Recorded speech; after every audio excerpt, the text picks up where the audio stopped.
Hi കൂട്ടുകാരെ, എൻ്റെ video കാണുന്ന എല്ലാ കൂട്ടുകാർക്കും സുഖമാണല്ലോ. ഞാൻ ഇന്നിവിടെ ഒരു ഫ്രൈ ആണ് തയ്യാറാക്കുന്നത്. ഈ ഫ്രൈ കഴിക്കാൻ നല്ല ടേസ്റ്റാണ്. മീനിനേക്കാൾ ടേസ്റ്റാണ് ഈ ഫ്രൈക്ക്. മീൻ കൂട്ടാത്തവർക്ക് ഇതുപോലെ ഫ്രൈ ചെയ്തെടുത്താൽ നല്ല ടേസ്റ്റോടുകൂടി ചോറ് കഴിക്കാൻ പറ്റും. അത്രയ്ക്ക് രുചിയാണ് ഈ ഫ്രൈ. ഞാൻ ഇന്നിവിടെ കത്തിരിക്ക കൊണ്ടുള്ള ഒരു ഫ്രൈ ആണ് തയ്യാറാക്കുന്നത്. 2 കത്തിരിക്കയാണ് ഞാനിവിടെ അരിഞ്ഞെടുത്തിരിക്കുന്നത്. ഇതിലേക്ക് 1/2 സ്പൂൺ മഞ്ഞൾപ്പൊടി ചേർത്ത് കൊടുക്കാം. ഉപ്പ് പാകത്തിന് ചേർത്ത് കൊടുക്കാം. 1 സ്പൂൺ മുളക് പൊടി ചേർത്ത് കൊടുക്കാം. 1/2 സ്പൂൺ മല്ലിപ്പൊടി ചേർത്ത് കൊടുക്കാം. 1/4 സ്പൂൺ ഗരം മസാല ചേർക്കാം. 1/2 സ്പൂൺ കോൺഫ്ലവർ ചേർത്ത് കൊടുക്കാം. ചതച്ച മുളക് 1/2 സ്പൂൺ ചേർത്ത് കൊടുക്കാം. ഇനി ഇതെല്ലാം കൂടി നന്നായിട്ടൊന്ന് മിക്സ് ചെയ്തെടുക്കാം.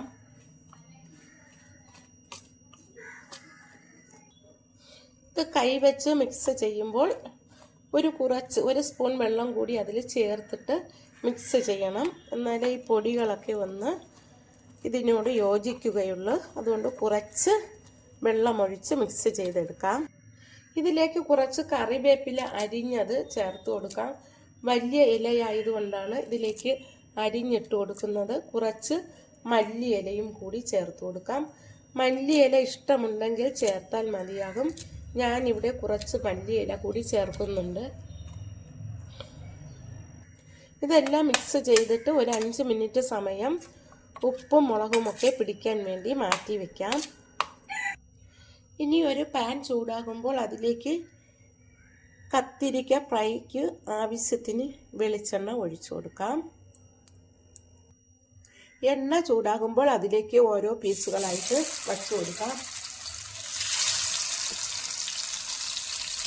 മീനൊക്കെ കഴിക്കാത്തവർക്ക് ഇത് മീൻ ഫ്രൈയേക്കാളും നല്ല ടേസ്റ്റ് ആയിരിക്കും. വെജിറ്റേറിയൻകാർക്ക് ഇതാണ് ഏറ്റവും നല്ലത്. മീനിനേക്കാളും നല്ല ടേസ്റ്റാണിത്. ഒരു സൈഡ് ഫ്രൈ ആകുമ്പോൾ മറു സൈഡും കൂടി നമുക്കിത് തിരിച്ചിട്ട് കൊടുക്കാം. ഓരോന്നായിട്ട് മറിച്ചിട്ട് കൊടുക്കാം. എൻ്റെ ഈ വീഡിയോ കാണുന്നതിന് മുന്നേ ഇഷ്ടമായെങ്കിൽ ആദ്യമായി കാണുന്നവരെല്ലാം എന്നെ സപ്പോർട്ട് ചെയ്യണം, സബ്സ്ക്രൈബ് ചെയ്യണം, ലൈക്ക് ചെയ്യണം. ഈ ഒരു ഫ്രൈ ഉണ്ടെങ്കിൽ മീനില്ലെങ്കിലും നമുക്ക് അതിന് പകരം ഇത് വെച്ച് ചോറ് കഴിക്കാൻ പറ്റും. മീനിനേക്കാളും നല്ല ടേസ്റ്റുമാണിത്, ഹെൽത്തിയുമാണ്. 2 സൈഡും നന്നായിട്ട് വെന്തു. ഇനി നമുക്കിതൊരു പാത്രത്തിലേക്ക് മാറ്റാം.